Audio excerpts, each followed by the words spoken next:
Let's analyze this concept of the Gold Card immigration program aimed at attracting wealthy foreign investors. As Trump said, it's intended to provide a pathway to US residency with a potential for citizenship. A key statement that Trump made is, "We will be selling gold cards." Selling gold cards. Keep that in mind. So it appears that it will not be a green card in and of itself, but it seems as if it is creating a lawful permanent residency caste system.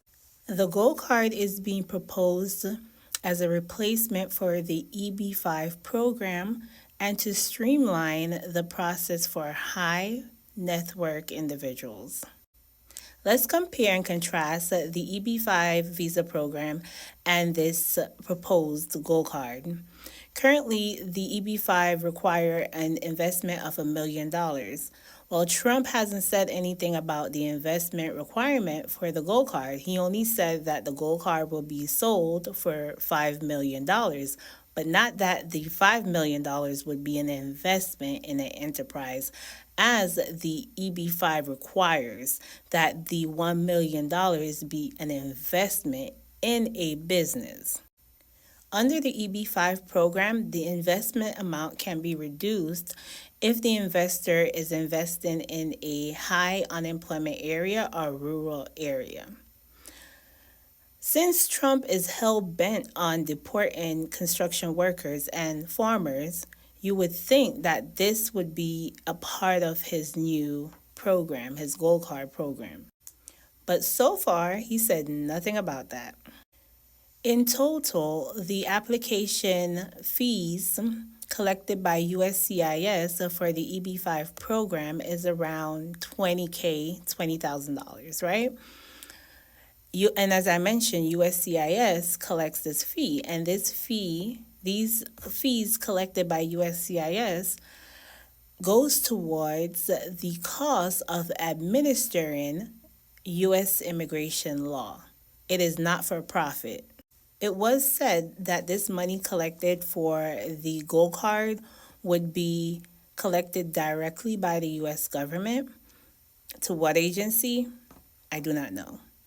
However, Trump did say that this money could go towards paying down the U.S. debt. Also, the EB-5 program requires that the investor creates or preserve at least 10 jobs, full-time jobs, for qualified U.S. workers. Under this proposed gold card program, I haven't heard any mentions of job creation. It's also a requirement for the EB-5 visa that the investor demonstrate that the investment funds was obtained through lawful means. Well, I'm not absolutely, but fairly certain that this may not be a requirement for Trump, and if it is a part of the requirements under this gold card program, it probably was advocated for by someone else on his team. Also, under the EB-5 visa program, the investor and their family initially receive a conditional green card valid for 2 years, much like the marriage-based conditional green card that expires in 2 years. And during that 2 years, the investor has to file a petition to remove the conditions.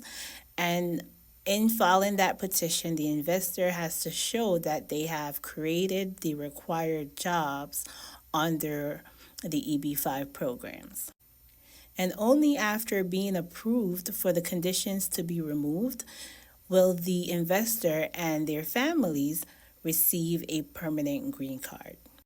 In addition to the specific requirements that I mentioned earlier for the EB-5 visa program, for investors to be approved for this program and their family members, they have to meet the general admissibility requirements as well.